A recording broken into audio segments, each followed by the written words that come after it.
Falcon Goes Sliding, based on a story by Christopher Awdry. High up in the hills there is a little railway that carries lead and granite down a beautiful valley to a port by the sea. Long ago horses would haul the loaded wagons along the rails, but eventually steam engines like Duke, Stuart and Falcon arrived, and they could take passengers as well as goods.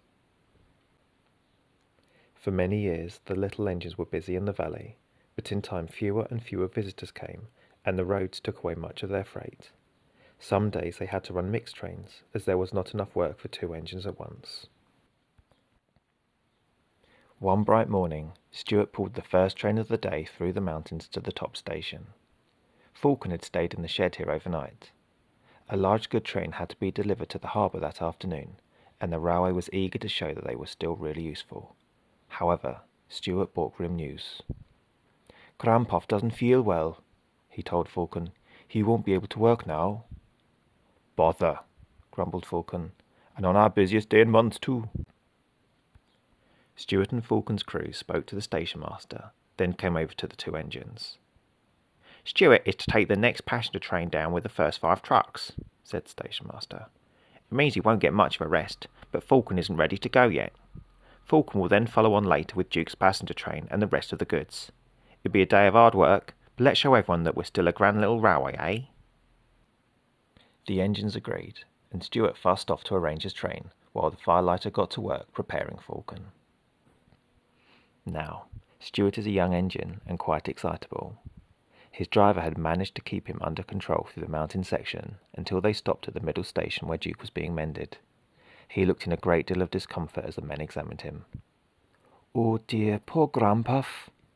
Stuart let out a little sob as he pulled away and ran much too hard down the hill. A thin film of rust had formed on top of the rails, and Stuart's dejected bouncing had loosened it. Back at the top station, the sunny morning had turned to a dull afternoon.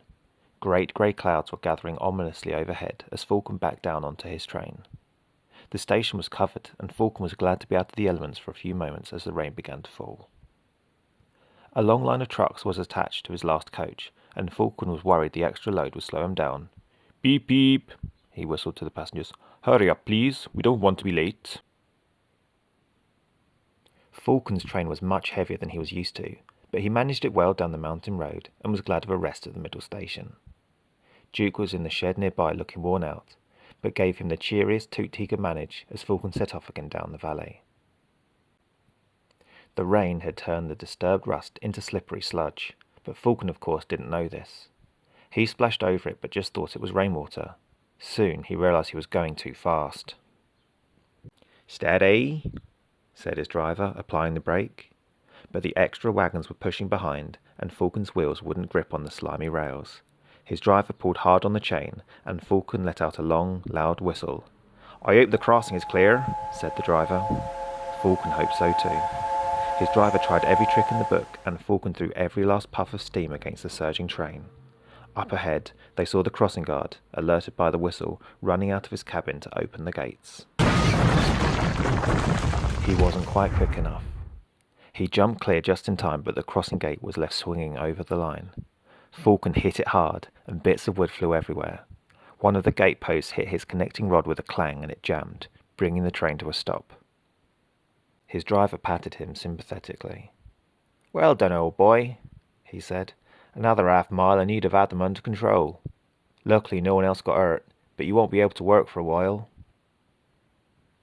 Soon Stuart came up from the harbour station with some empty coaches for the passengers, while workmen removed Falcon's bent rod so he could limp home on one cylinder. Duke was determined to help when he heard the news, and, snorting hard, helped shunt the important goods wagons down to the harbour in time for their boat. With the line clear, Stuart worked all trains alone until his friends were mended. "I'm proud of you two," said Duke quietly one night.